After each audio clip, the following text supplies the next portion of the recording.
All right. Oh, that was a funny point. Oh, hello. Welcome to the BFA podcast, the first ever BFA podcast, and this podcast is dedicated to writing two. It is an assignment for writing project 2 of writing 2. Hi, Professor. I guess. All right. Anyways. Wow, Professor, I guess. Hello, Edgar. I'll introduce myself.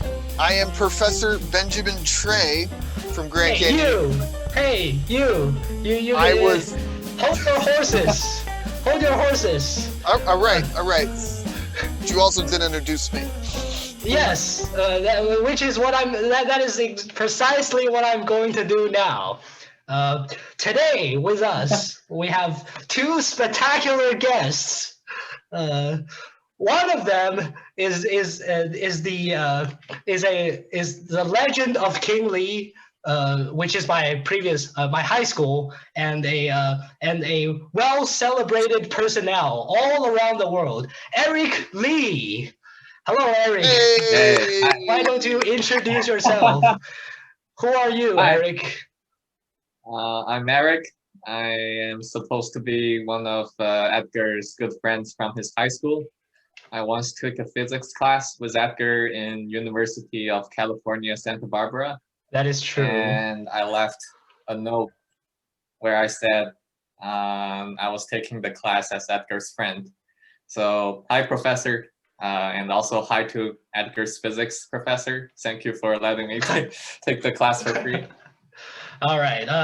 And we also have another fantastic guest. Some say he has never died.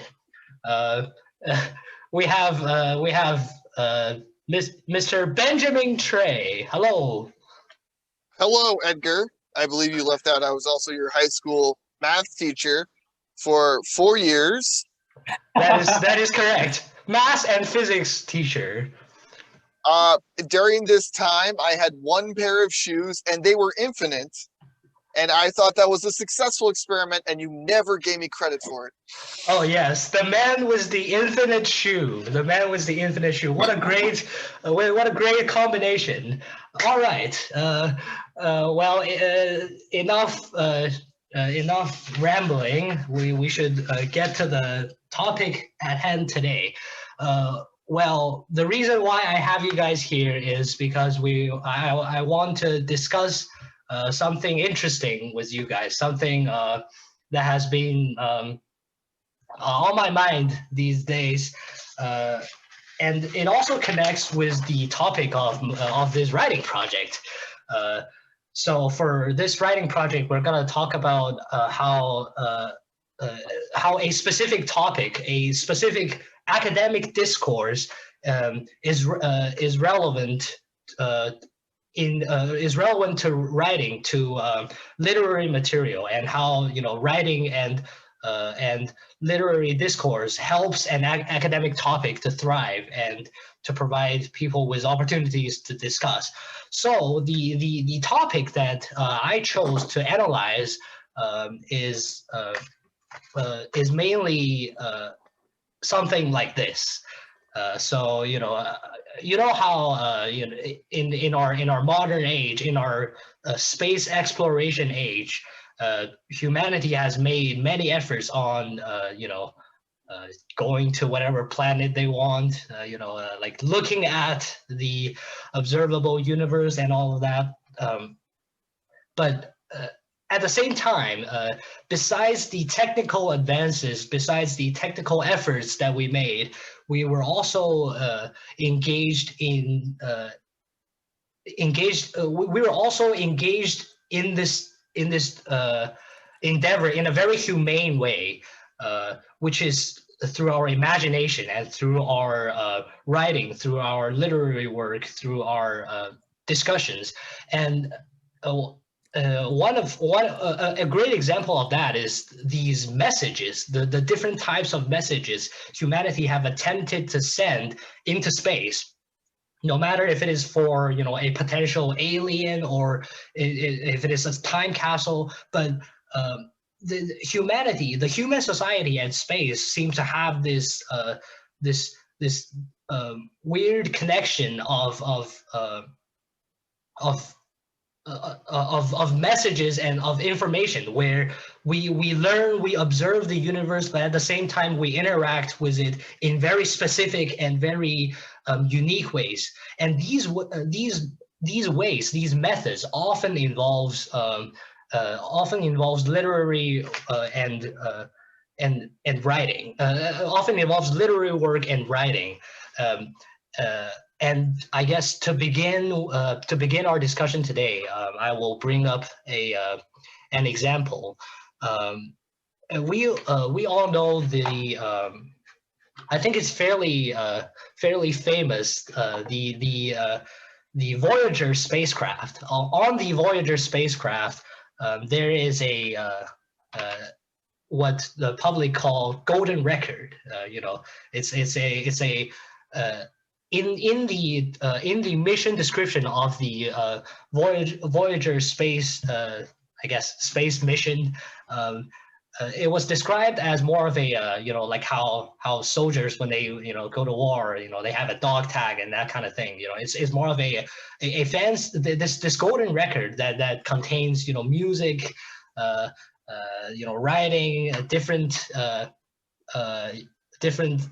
just all sorts of different stuff, greetings in different languages. This record is is like more or less a fancy dog tag that is used to identify this spacecraft. But at the same time, it contains a lot of intriguing messages. And I would say that in a general sense, this record, although it contains not only writing but also music and many other different information, is a literary work, is a device that has its own literary meaning. And the first question that I want to pose is regarding the Voyager spacecraft. First of all, what do you know? Like, do we need to fill in any information here? But also, in what ways do you think? In what ways do you think this very scientific, very rigorous mission connects humanely with the general public?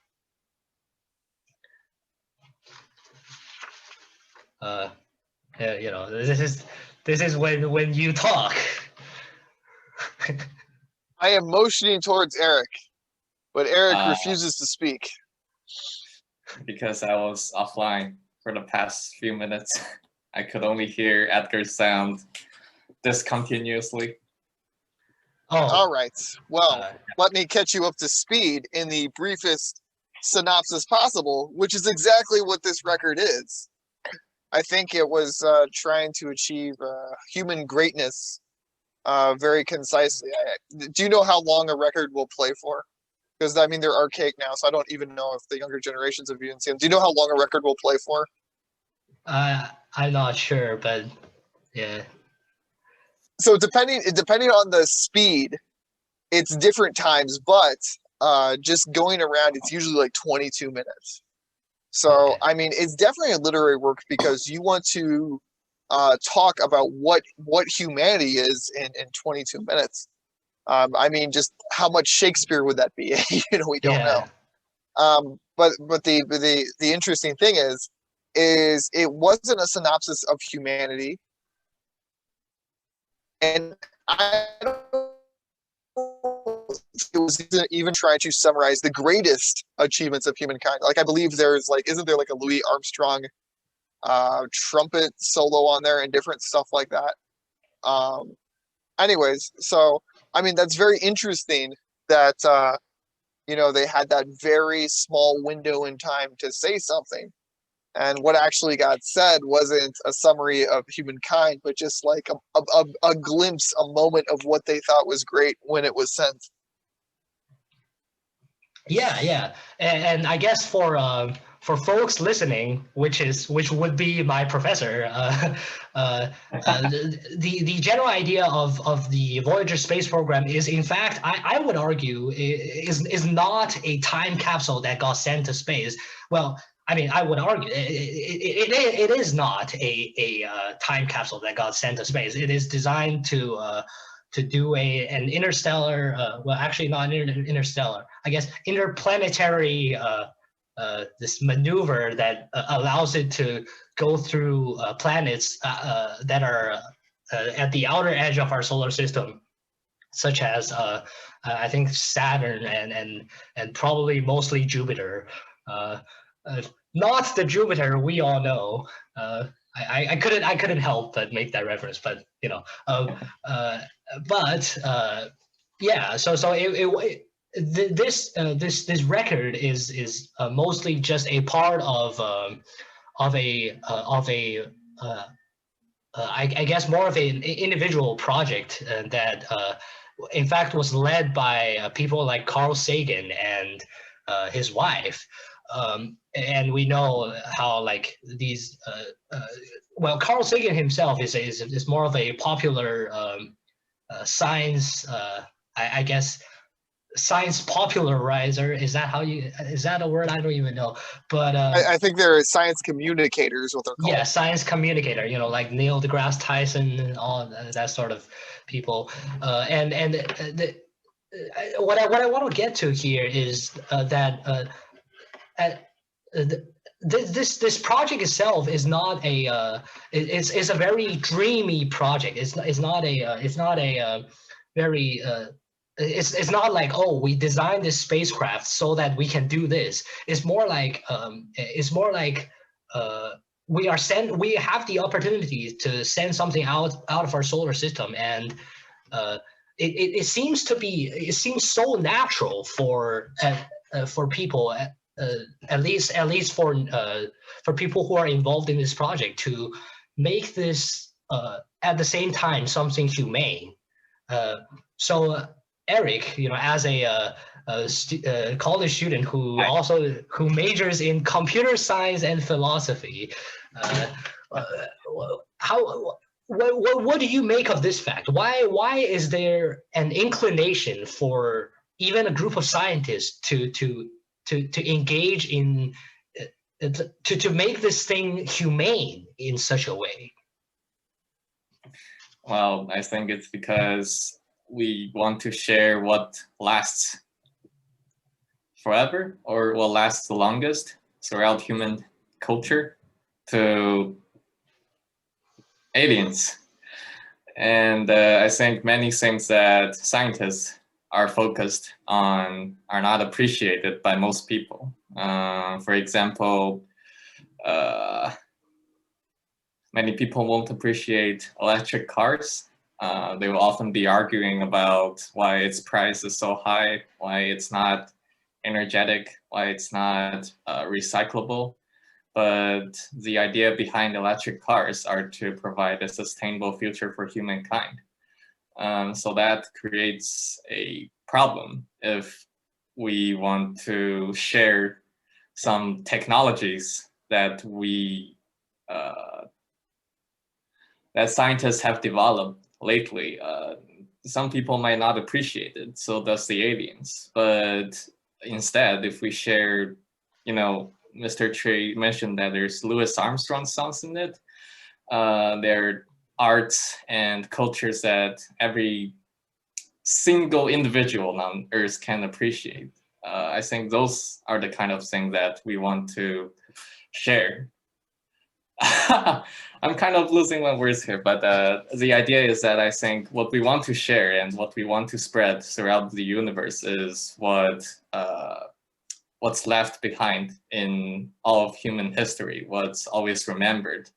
It's not always the newest technologies that's being developed. They might be old technologies from 100 years, but for all the arts, for all the songs, for all the books, for all the ideas that we once developed in the culture of human history, I think those are the things that deserve to be contained in the spacecraft and the album, and they're the ones that's worth sharing for aliens. Yeah. I remember. I remember I was researching for this topic, and I stumbled upon this joke. After many years, humanity received the message that the Voyager spacecraft was retrieved by some aliens, and we received the reply from this unknown civilization far beyond.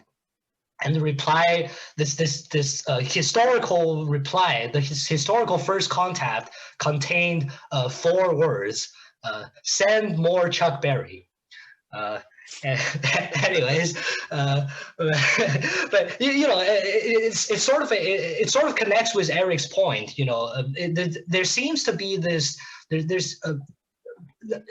because the fact that the thing that we send out, it's such a part of humanity. It's such something new. We seem to have this automatic inclination to bring our personalities into it. And what is our personality? What well, that's very Eric-esque, but what is humanity's collective personality? How do we find it? And it seems to me that we are these literary works, these music, these messages seems to be the natural way for humanity to access their personality, access their culture, and that seems to be a good segue into another example that we can bring here. Let me share my screen. This Zoom, we can share screens. This is an interesting example of another message that we attempted to send to into space. It's something called, I believe it's pronounced Arecibo message, and Arecibo is the name of a telescope that is located in Puerto Rico, and humanity at some point, I think, it says 1974 here, but at some point last century, it was sent a message that was encrypted in binary was sent into space, and this is what the message looks like. And you guys can see my mouse, right? Okay. Yes. Okay. It contains information such as I believe these are shapes or codes that that defines the chemical the chemical components that made human DNA, and this is describing the double helix, and there's human body, and this describes our solar system, the sun, and the planet. This is the Earth, and all of that, and this is the shape of a telescope, so on. So basically, there's this designed radio message that got sent to some distant galaxy for I guess because a bunch of astrophysicists believe that there might be there is a possibility of life present in that in whatever that solar system that they were aiming at, and they send this radio message. However, I mean, this message itself is very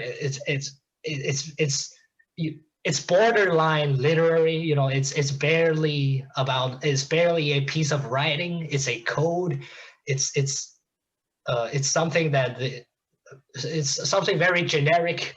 So this brings us to another topic. So in this discourse regarding message that are sent towards space, there seems to be the first problem, the most prominent problem that scientists or people who are attempting to send message to space seems to face is how would you, in what way can you make another life realize that you are also alive? You know, how do you make another intelligence realize that you are intelligent? And this problem itself, as sci-fi as it sounds, again, it's a writing problem. It's a literary problem. And I wonder, first of all, a question to you for you two would be, how would you approach this? Like, where, what problem is this, and how would you start thinking about this? How would you start approaching this? And another follow-up I would like to ask would be, how would you evaluate humanity's attempt, like Voyager, or messages that are like these? So I think with go ahead, Eric. Sorry. Okay. I think the atomic numbers of the elements that make up our DNA is the best example that humans could prove to aliens that we are developed enough or intelligent enough to prove that we are a living species. I forgot your exact words, but I think it's a great attempt at trying to show others that we are a species who are intelligent enough to not only live, not only thrive as a society, but also to discover our own origin as the DNAs, as humans, as all these molecules combined together. I think when aliens see that we are interested in where we not eventually, but where we originally come from and what our bodies are composed of, I think they'll understand that we are at least an intelligent and curious species. Well, that's a very materialistic point of view, I would suppose. What about how would you? What about you? You were trying to say something, Mr. Trey. So when I consider, like, we're encountering life that has grown independent of like us, I think that like things that are kind of what we consider possible life-carrying planets, we look at things where like amino acids can be constructed. So we're going to look at like maybe a self-replicating, possibly composed of amino acids. So I think what Eric is saying is actually a good idea, to actually kind of, have them say we are curious about our own amino acids. But another thing about life is always kind of special in the materials point of view, because it shows an incredible amount of order. So in terms of entropy, life is going to exist where there are vast deficits of entropy somewhere else in the universe, just balancing things out. So that's the number one way to say, hello, we're here, we're alive, is that you send something with an incredible amount of order. So this was, they always try to say, how can you communicate without language to someone? But to show that there is order, essentially you could just send a signal with a length 1, a length 4, a length 9, a length 16, which is, the first 4 numbers squared, and you can keep going. I mean, obviously it's going to get big, but, and I think in the 2001: A Space Odyssey, this was how the aliens tried to contact the humans, was they put blocks there with one side length 1, one side length 4, one side length 9, and then they were supposed to, extract from that there was a fourth dimension where the side length of this object would be length 16. Didn't quite get it though. But anyways, that's how you communicate to another species, that you show a credible amount of order in what you're sending, and then that similarly implies that there's some sort of life behind. I think if I was to send it, I would send pi, and I would send it in binary. So that's how I would do it. And then I think, regardless of species, binary should be a concept that they understand, and then they should be able to read that. Something as complicated as that picture we saw, I don't know if, they'll create a matrix board, if they'll create it the right width, but, possibly not the intention of that experiment. Possibly the intention of the experiment is saying that it could be done, not that it would be done successfully. Yeah, actually, Mr. Trey pointed out something really really really relevant here, which is well, first of all, you were right. I don't think that experiment was an actual attempt to communicate with extraterrestrial life, because it's more of a a test that something like this could be done, and it's not as much of a message, like an actual message, in the way the Voyager Golden Record was. And yeah, I do agree with you regarding the fact that well, first of all, both of this message, like the picture that I showed and the Voyager Golden Record, in terms of communicating our presence, I would argue that both of these are not extremely efficient. But for us, they are very iconic, because we recognize them and general public can get interested in them. They have their value in their very own ways. But the discourse, the academic discussion that are involved regarding this topic, regarding this task, it seems to be highly centered around this concept of order, of communicating the fact that again, thermal laws of thermodynamics. We are pockets of low entropy. And yes, I would agree on that. And also, and another thing that I find interesting about this is how easily how easily this topic can attract multiple, like, people from different disciplines, because physicists have their point of view toward this topic. Like people like again the popular scientists of the world, the late Stephen Hawking, Neil deGrasse Tyson, this sort of people, they often pose their view toward message toward outer space. But at the same time, there are also very serious discussions from many humanity academic communities. For example, I read this music research regarding on how the choice of music in the Voyager spacecraft, the Voyager Golden Record, was relevant to different aspects of human culture, and that and this leads to another discussion, another question that I want to pose regarding this topic.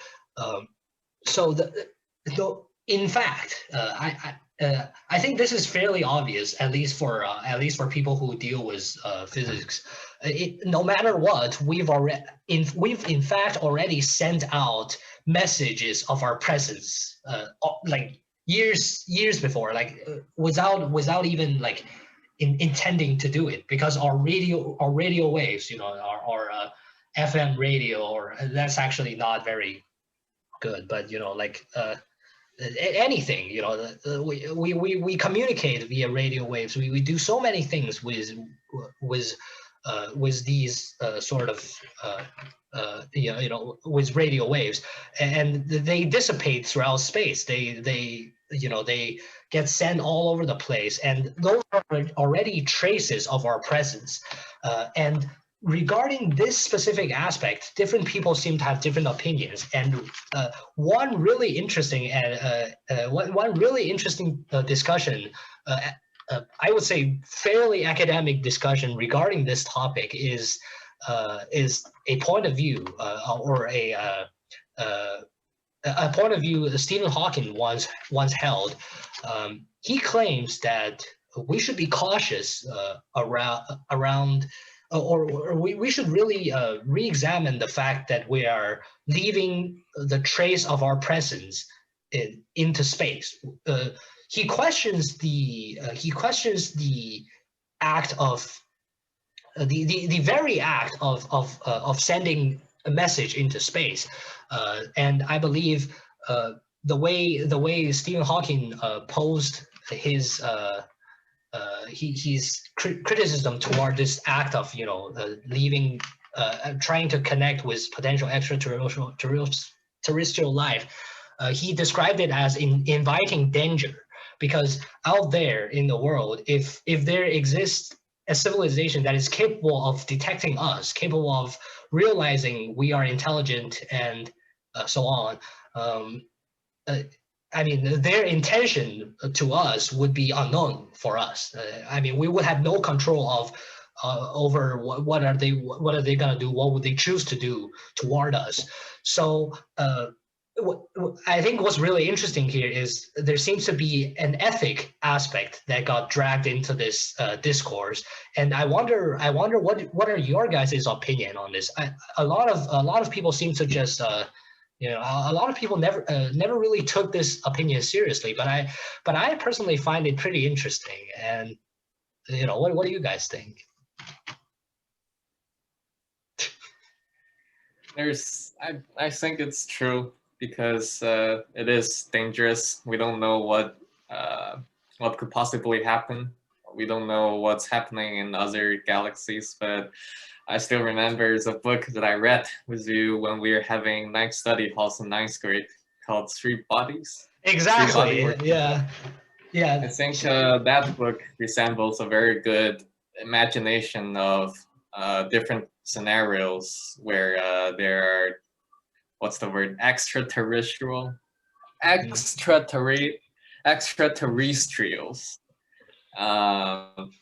That book resembles the case where they're hostile extraterrestrials, and how Earth was just completely wiped out by another more advanced civilization. But that was just the novel, and obviously we haven't met that danger till now. But I think to deal with these kind of problems, sci-fi novels might be the best solution, because it gives us all the possible scenarios where whether there's friendly extraterrestrials, hostile ones, neutral ones. So I think having a lot of sci-fi novels is a good idea. I think Eric pointed out something that I really wanted to have mentioned, which is this novel written by a Chinese author, and this novel's name is called Three Body. And in this novel, it sort of pushed this idea of hostile extraterrestrial life to the extreme, where they had this analogy of a dark forest. In this the universe is like a dark forest, and each civilization is like a hunter with a gun, walking in this dark forest without knowing what's going to happen, what's going on around them. And the most idiotic idea would be to just start shooting around in the sky and yelling, because you don't know what's going to happen to you, and you are in this dark forest, and why the heck do you want to expose yourself? And but again, it's a very specific idea that in this vast discourse community. And I wonder what's your view toward this, Mr. Trey? So I think this comes back to the idea of how successfully a civilization can control the universe. So there's a civilization that could, exist and maybe control their land around them, and that's where we are. You could be in a civilization beyond that can control the atmosphere of a planet, make winter or summer, make global warming or global cooling, whatever you decide. In order to get to that, you would probably have to harness some forces of nature and be able to create energy for yourself. There are civilizations that could control, solar systems. So basically, when you start talking about how would you contact another species? Well, why wouldn't you have planets going around a star in a specific sequence that would make your star glimmer in a way that they would recognize you exist? And then there's a species that can control galaxy. So the question becomes, how do you get to a species that can control a solar system or control a galaxy? Well, essentially, if there's too much conflict on your planet, then you may just kill each other all the time and then never reach that level. If you don't live within the restrictions of like your planet, you might, you know, kill each other in that way. So when we're looking at species that really, you know, become species that control solar systems, control galaxies, these are species that have control of energy. They can create energy when they want to, but also species that have learned to live in, you know, a symbiotic way with their environment. So they wouldn't see other species as competition. They would see other species as maybe something that they could work with and work around. And I think, you know, also with our technology, we have a technology that is separated from nature. We're starting to kind of get there with maybe like the biotechnology, you know, but the question becomes like, why couldn't you grow a spaceship? Why couldn't, you know, you grow a skyscraper? So, you know, a civilization that is existed, that has control of energy, we're probably going to see a civilization like that, and not necessarily the hostile ones that we're considering. Now, there's one exception from that we're aware of. And that's where you have created a form of life that no longer relies on the amino acid structure. So we are on the verge of doing that. If you create a version of life that no longer relies on the amino acid structure, it only needs energy and metal, well, then everywhere where it sees energy and metal, the little biological creatures on there, it doesn't care about them. So, you know, obviously like you're going to create life, and so, you know, it depends what we're seeing out there. You know, if we see like a mechanical type of life form, you know, maybe, you know, metal based or silicon based, we might be in for some trouble. But at the same time, if we see an advanced species like us, then we might see something that, you know, if they can contact us, they're probably, you know, pretty cool people, and we shouldn't be as scared as because we think that they're going to be us because we didn't get past that stage. But there's no reason why they wouldn't be something that's not us, you know, something that would make it to that stage.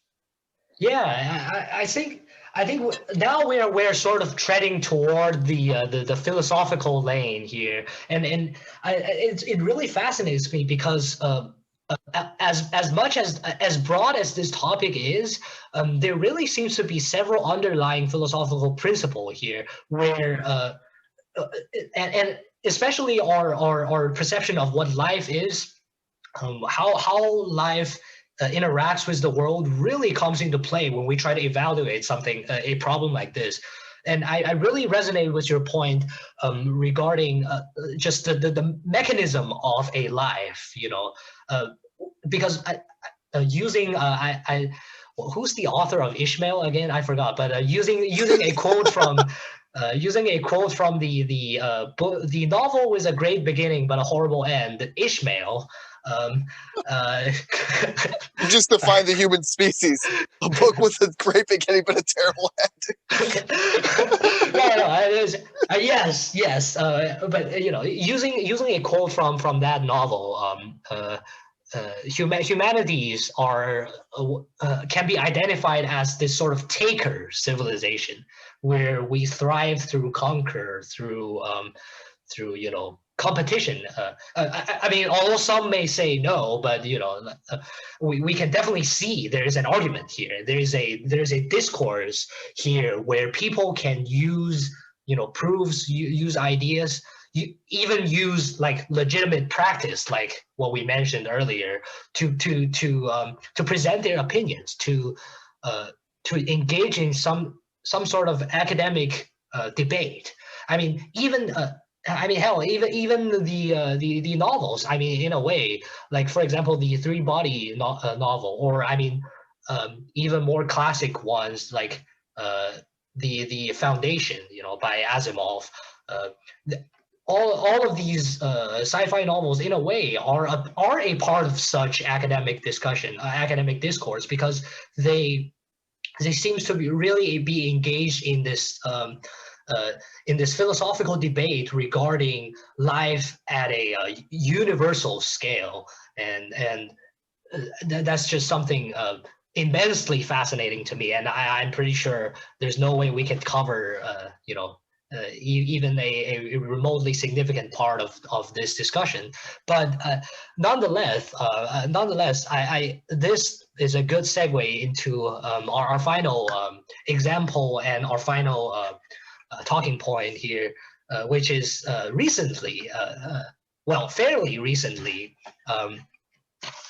Our modern madman, the Ben J. Trey, the advanced version of Ben J. Trey, Elon Musk, did something pretty funny the other when he in 2018, when he first tested his SpaceX Falcon Heavy rocket, and you know how like when they test this sort of rockets, they what they do is they have a payload, you know, like they have a block of cement or something, but instead of having, you know, like something strange like a block of cement, this Elon Musk dude decided to send his Tesla Roadster, the original Tesla Roadster, into space. And here is a oh no, I cannot minimize share screen. Here is a oh boy, Tesla. Talk amongst yourselves. Go Lester. Yes. Okay. Here is a picture. Here's a funny picture of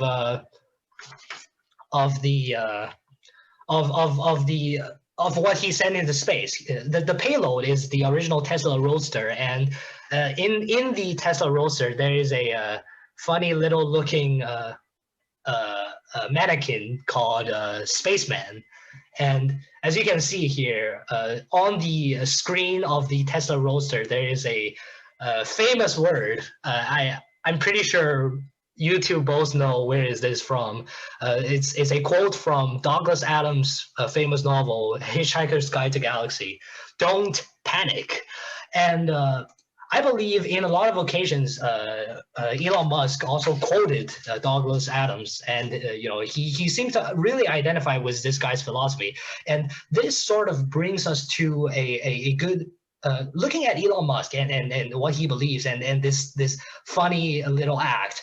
It sort of brings us to another side of this vast discourse regarding our human interaction with space, which is how come we have to be serious all the time? You know, like why do we have to make turn space into a lab? You know, it's literally everything is in space. You know, I mean, why do we have to make it a lab? So, you know, that's what there you go. There's what Elon Musk did.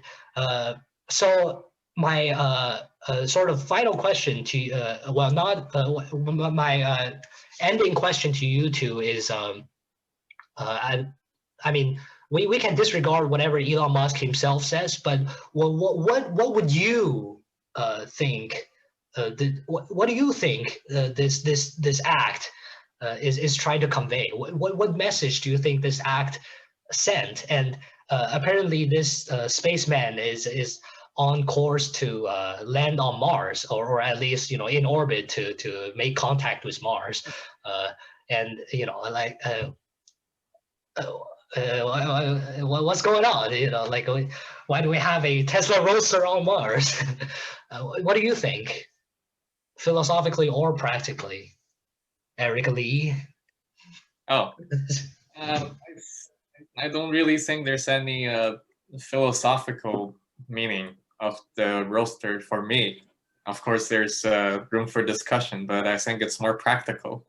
Firstly, in correspondence to Elon Musk's plan to move to Mars, obviously this is a very good example of how his companies are capable of doing the plan, of executing the Mars immigration plan. And also it's, as you said, it adds a little bit of humor to humans' exploration on on the universe. It's just makes it a lot funnier.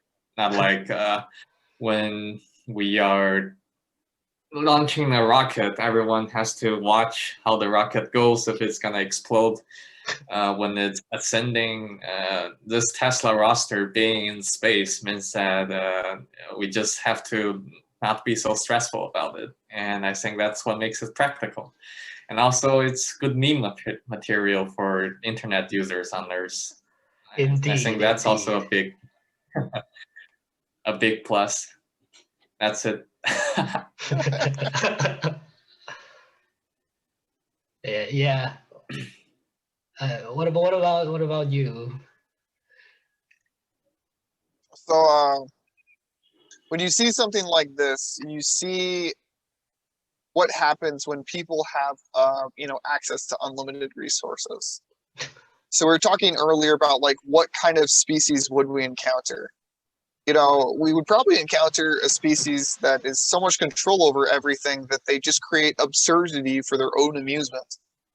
And then clearly with the era that Elon Musk is growing up in, he's seen the stock market, and he's seen things like tech startups, and he's seen the infinite. He's not seeing the finite.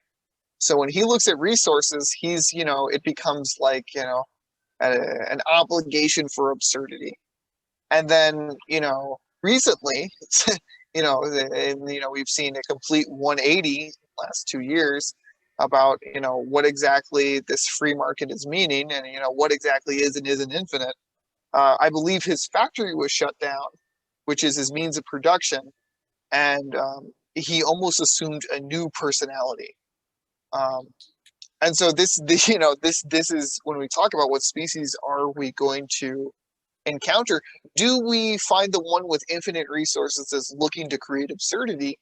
Or do we create the one that is, a tiger in its last day of life and is vicious to get resources? And, even in one individual, in one mind, we can see, both of these characteristics.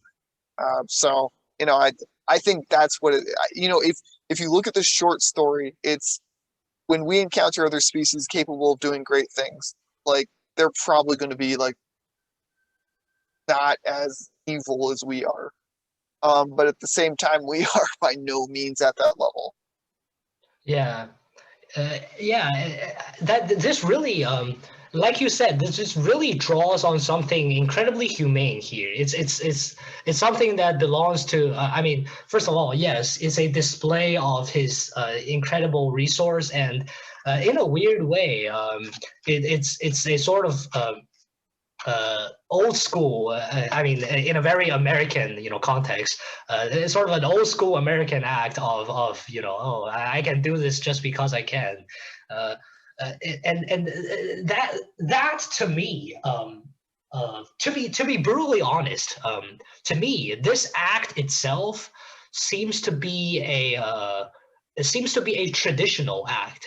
As outlandish as it may sound, as outlandish as this activity, this action may seem, in my opinion, in a literary sense, this act of let's send something crazy into space seems to be seems to be classical in the realm of space literature, in the realm of space literary discourse. I think the most avant-garde space talkers, like the people who discuss about space, about life beyond Earth, are not the ones who deal with sci-fi, are not the ones who try to come up with a good story, because humanity has been trying to come up with good stories for thousands of years. There is a really classical nature behind that, in my opinion. But I would say the most avant-garde people are the ones who view space as, another community, and another part of our world, instead of viewing space with this very wide-eyed sort of children sort of point of view. But again, I'm not saying this act is childish per se, but I just find it really I just find it Shakespearean. You know, and I just find that something like this really follows the traditional, you know, idea of a good story. What do you guys think? I would agree. I I would too. think I you know, Shakespeare is someone who is, you know, creating humor and, you know, interesting things because he has such a grasp of the English language to tie everything together. The more control you get, the more, you know, opportunity you get to create something like that. Yeah. And well, on this very humanitarian, very uh, very non-scientific note, non-rigorous, no vector calculus mode. We arrive at our final our concluding question that I want to pose to you guys. So looking at all of these aspects of this vast discourse community, looking at you know, the serious Carl Sagan people who attempt to display the best of humanity, or looking at the funny crazy Elon Musk who tries to use space to make his own, you know, miraculous story. What what do you guys think about this topic that we talked about today itself? Do we need someone, you know, do we need someone else in space that we have to talk to? Do we need that? If so, what should we talk about? And what do you think would we be able to talk about?